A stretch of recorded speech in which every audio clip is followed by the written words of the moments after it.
Concrete Genie is a 2019 PlayStation 4 exclusive developed by Pixel Opus. It's a game about art helping to overcome personal struggles and bring light back into the world and the hearts of people. We play as Ash, a bullied teenager with a rich and colorful imagination, who receives a magical brush from one of his creations, Luna.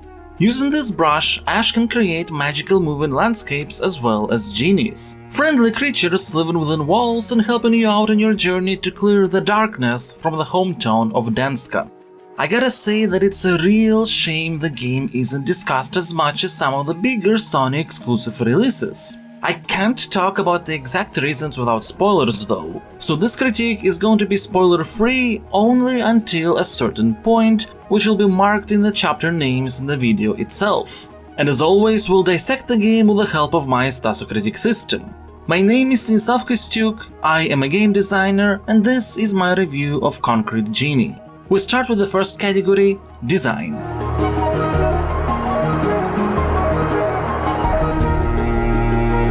This is the most important part of Stasocritic with the biggest weight, as the way a game is built, structured and implemented is what affects our experience the most.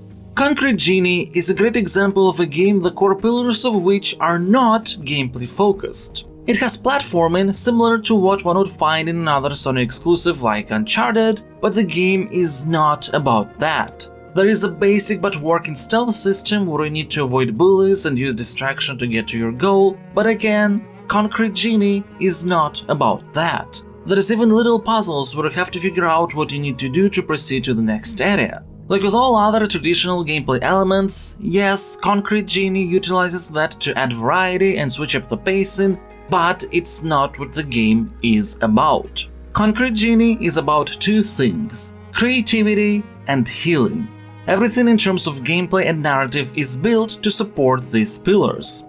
You participate in the joyful act of creation while having to explore the town, reach different tricky spots and so on, and through that act you clear the world of darkness, both in a literal and metaphorical sense. So the most important mechanic in the game is actually painting. And it is very simple to execute. You just select the object you want to paint, point to a spot on the wall with your motion controls or the right stick depending on which control method you choose, and press a button. That's it. Despite this simplicity, there is a lot of depth to drawing as everything depends on how you paint.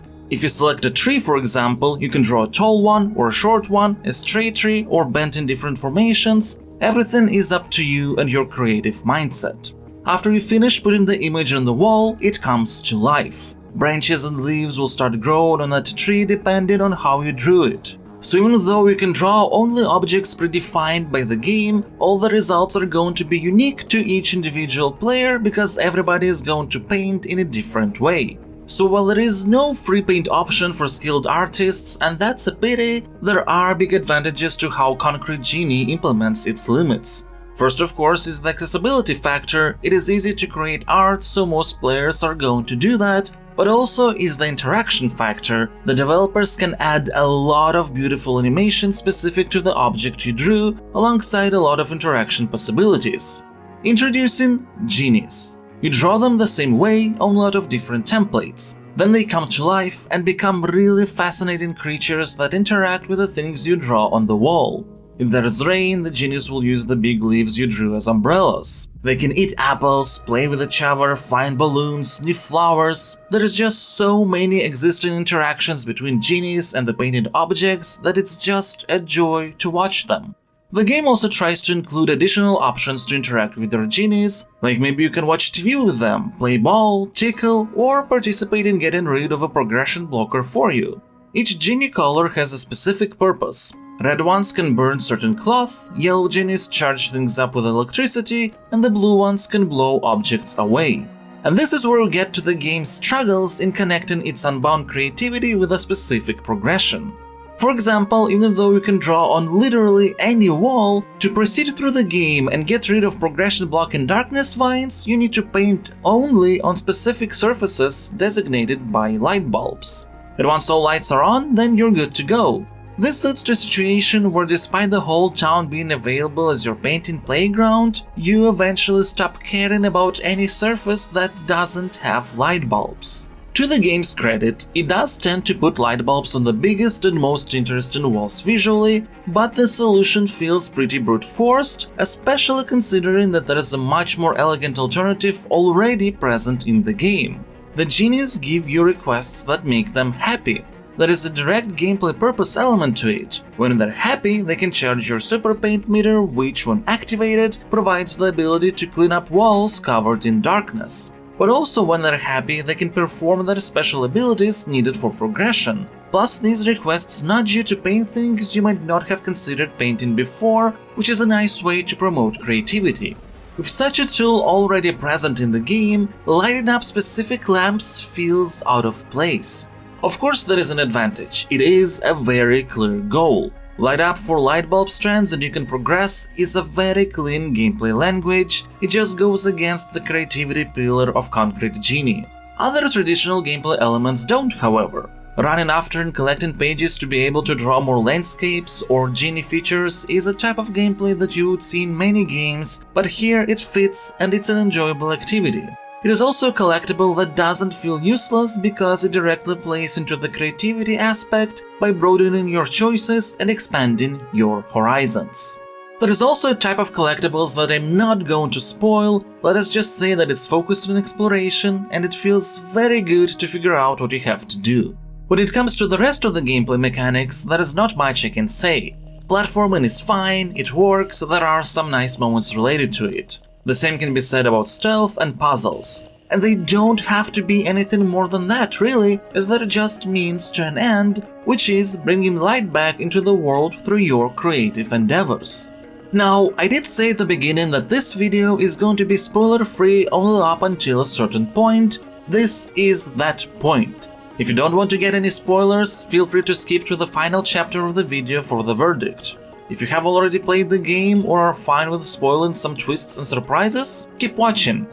Okay, so, most of the game is what I have described, you painting life back into the world. However, the last act changes up the gameplay completely, which is unexpected, but also brilliant, though some may consider it to be jarring and unfit. At one point in the game, the darkness corrupts all your creations and turns them back on you. And now you have to fight your creations to free them from this corruption. You get a health bar, the three colors now become different attack moves, red is for damage, yellow for stun, and blue for wind that drops flying creatures to the ground. You eventually get the ability to use the brush to essentially skate around the world, and the button for calling genies now transforms into a button for finding their location. What's great is that the corrupted genies are based on your creations. For example, there is one genie, when I created him, I decided to make him cute and place a flower on his head. So seeing a monster that had that flower was a very emotional moment that makes the whole process of trying to tame the genies back even more heartbreaking in a way. There is a problem though. While all this works on a level of a twist and playing with your emotions, the combat system itself is functional at best. Attacks feel delayed, comboing is kinda clunky, and dodging can be difficult because the enemy tail animations aren't always clear enough.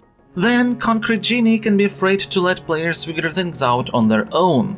There is a moment, a very heartbreaking one, where the genies you freed have been disintegrated. Not only do you feel sad because your creations are gone, the power of your brush is reliant on genies. So what do? Well, the game doesn't wait even a couple of seconds before telling you that you need to use the Call Genie button for an emotional moment to occur. And that is disappointing because it could have been such a powerful moment if you had thought of doing that yourself. What I really appreciate though is that despite the last act being full of fighting, including a big boss close to the end, the final challenge doesn't actually utilize fighting mechanics, but the drawing ones you've been using for the rest of the game. This all ties back nicely into the aspect of creativity. In the end, that's what you need to push back the darkness once and for all. So let's open up all the possible scores for design. Feel free to pause if you'd like to read them all. Based on everything I have said, I will assign an 8 to Concrete Genie. The game's drawing mechanics are just pure joy, all core gameplay elements are also solid enough, but Concrete Genie also was afraid to let creativity, one of the most important thematic points of the entire game, to influence progression, instead choosing to gate it under arbitrary conditions that feel out of place. Plus, the combat mechanics aren't really fleshed out enough, even though I do really appreciate the twist. Some may disagree, but I will elaborate on why it works later.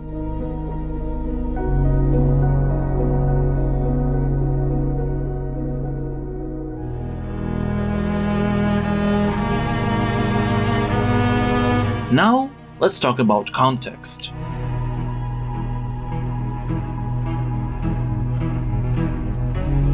This is a category with a weight of 1, as it's about things that enhance the experience rather than define it: story, plot, motivation, characters, arcs, etc. As I've mentioned in the design section, creativity and healing are the main pillars of everything in Concrete Genie, including the story. As part of the healing pillar, the game tackles a pretty complex topic, that of bullying. Concrete Genie takes place in the port town of Denska that's been enveloped in darkness and therefore abandoned by its citizens. Our protagonist Ash, though, has a big attachment to this place and wants to see it restored. But he is constantly bullied by a group of kids who, unlike Ash, revel in this darkness and, well, I'll be absolutely blunt, they're assholes. Their horrible actions have been the catalyst for the whole story taking place, and also it is because of them that genies have become corrupted in the mid-story twist. That said, all these kids have had big traumatic events in the past. The bullying doesn't come out of nowhere, and it's the only way they know how to express the frustration they've been holding up inside. Doesn't help that the darkness is really magnified by negative emotions, and that's how it managed to overtake the town. What might come as a surprise to nobody after hearing this, these bullies will become our allies. But what I really appreciate about Concrete Genie is that the game doesn't put responsibility on the victims. Too often stories focused on this topic make it so it's the bullied who have to understand and forgive the bullies, sometimes even going as far as making it their duty, removing any sort of consequences on the bully's part.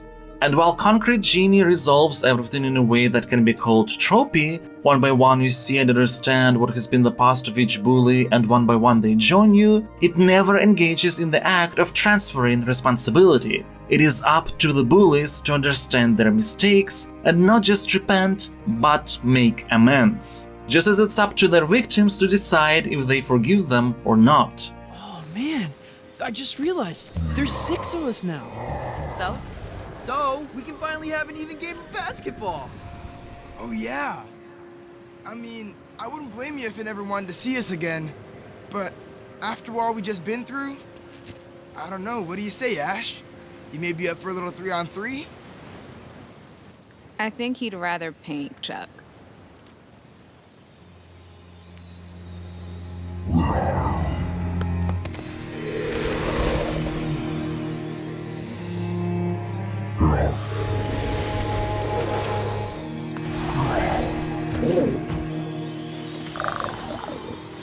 Maybe we can do both. It's a subtle but important distinction that many sadly forget, and I am glad that Concrete Genie didn't. Though this is also where the biggest weakness of Concrete Genie's narrative lies. These bullies aren't as much characters as they are a vessel to transmit a message. And as such, even though you understand them, you don't feel for them as much as you would for your own genies, for example. But this is also where the weaknesses of the game's narrative end, really. The game has a very solid narrative structure. It might seem standard if you talk about it abstractly. A troubled teenager wishes for things to become better and then gets the power to do so, at one point get into the darkest moment which he overcomes with the help of others. But it's done very well, the writing is good, the pacing is just right, and most importantly, the themes of art helping to overcome the darkness and heal both the world as well as yourself and others is a very powerful one. And those themes are represented not just through narrative or cutscenes, but gameplay too. And that's what you do in the game, and the story reflects that.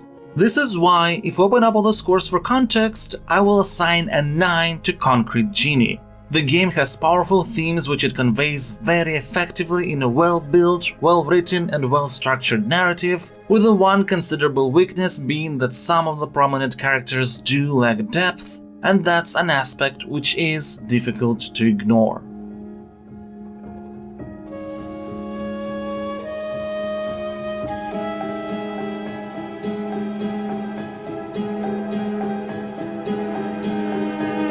Now let's talk about aesthetics.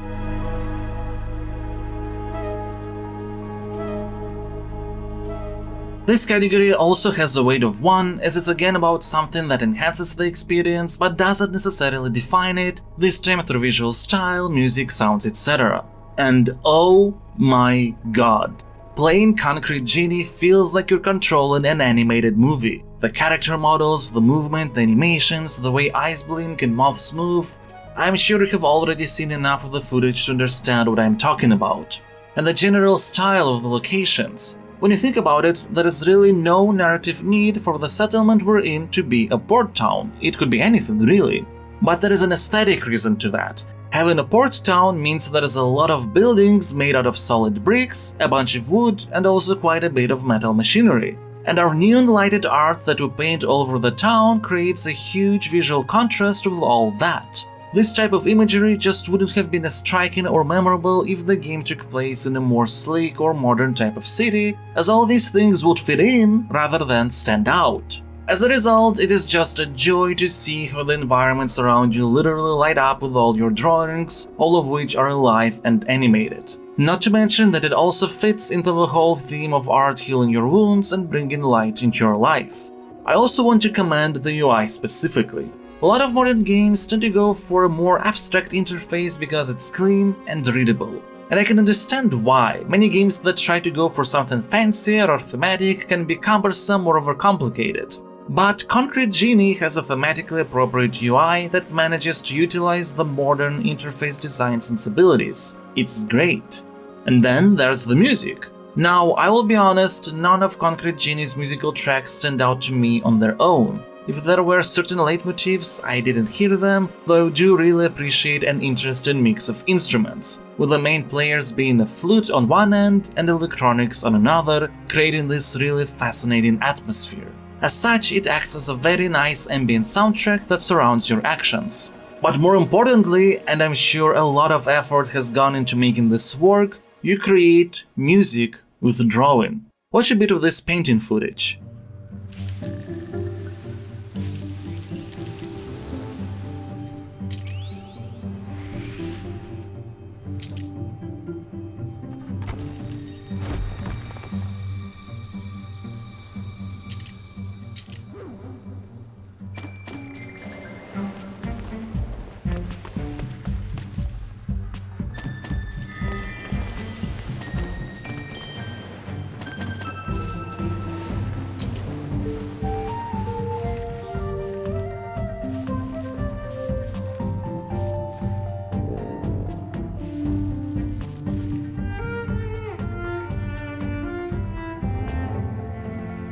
Every object has one or more different little cues attached to them, so when you draw, you're not only creating live paintings, but also live soundtrack, and quite honestly, I think that's amazing.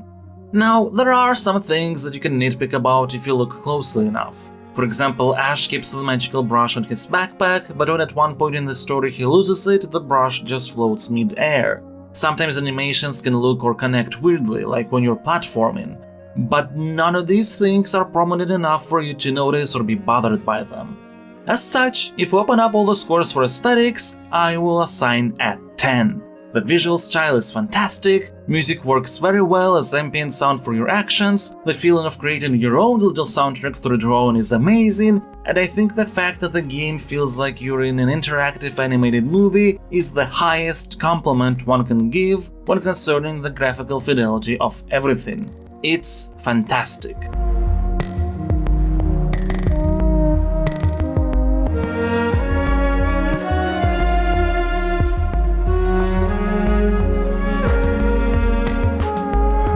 Now, let's move on to cohesion.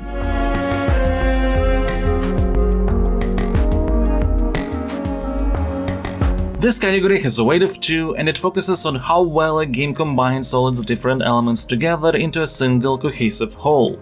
Now, we won't spend much time in this category today. I think I have already been clear enough as to how Concrete Genie explores its core set of themes through gameplay, narrative, and aesthetics, and how all that is connected together. However, I do want to talk here a bit more about the combat section of Concrete Genie. Many people express their discontent about how jarring it feels to suddenly have to fight in a game that for its first 2 acts is not focused on that at all, how it doesn't feel right and they don't want to do that. But here's the thing, some design issues that make combat finicky to control aside, that is exactly the point. Ash as a character has gone through a traumatic event and now he has to do things that he doesn't want to do, that he is forced to do to try and save what he can of the work he has done. And this is precisely the exact same feeling you have as a player. I always talk about the principle of play don't show, how the act of agency through interactive mechanics can create powerful emotions, because when you control a game you aren't just empathizing with the character while watching them from afar, you are them. And this is exactly what happens here. Now, in the case of Concrete Genie, you can argue whether it's worth putting a player in a clearly uncomfortable state because they have to do something they didn't expect to. I don't think there is a right answer to that question. People with different thoughts about design principles will have a different approach. But I think it is worth it, especially considering that this precise twist is what has transformed a nice meditative game into a real experience to remember. This is why, if we open up all the scores for cohesion, I will assign a 10 to Concrete Genie. Not only are all elements connected together well, but they play off each other to create certain emotions, and that definitely deserves a maximum rating for this category.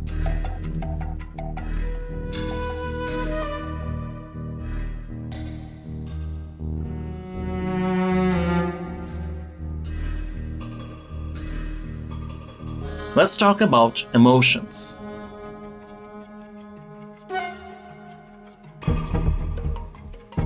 This category is the most subjective part of Stasocritic. It is all about personal feelings, but it also has the second biggest weight, 3, because personal feelings matter a whole lot.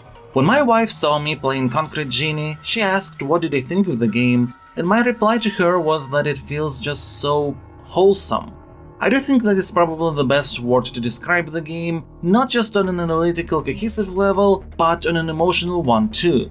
Here's the thing, you can't apply a single concrete emotion to this game. For example, it is very joyful to go around the world and paint, the mechanics are satisfying and you feel good about it and yourself. But also there is a ring of sadness to it, because the world around you is, for all intents and purposes, dead and forgotten, and this is literally the only slither of light there is.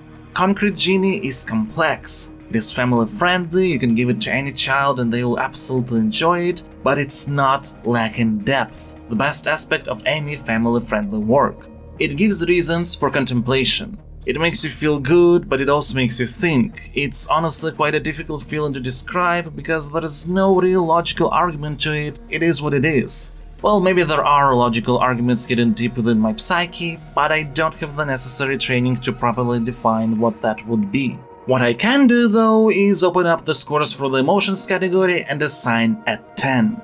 Concrete Genie has been deeply moving on an emotional level, and the fact that I 100%ed it and gathered all trophies is just a cherry on top of that cake. Let's summarize everything now.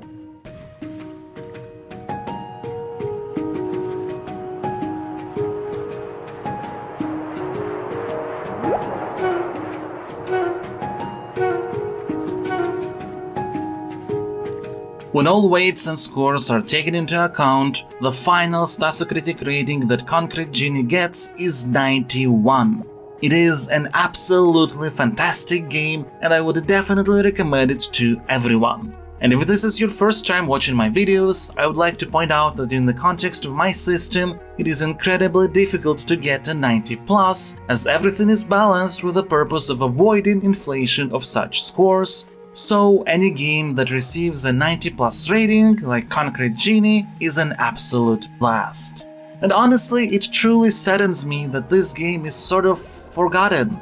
It is a PlayStation exclusive, but you don't see people talking about it online as much as you see discussions surrounding its bigger budgeted exclusive brethren. And I think it's about time to change that, because the game definitely deserves it. I too played the game not because I bought it, but because I got it from a PS Plus offering back in the day. This is just not right. Get Concrete Genie, play it, embrace its joy and beauty. This is a game that deserves to be remembered as a timeless classic.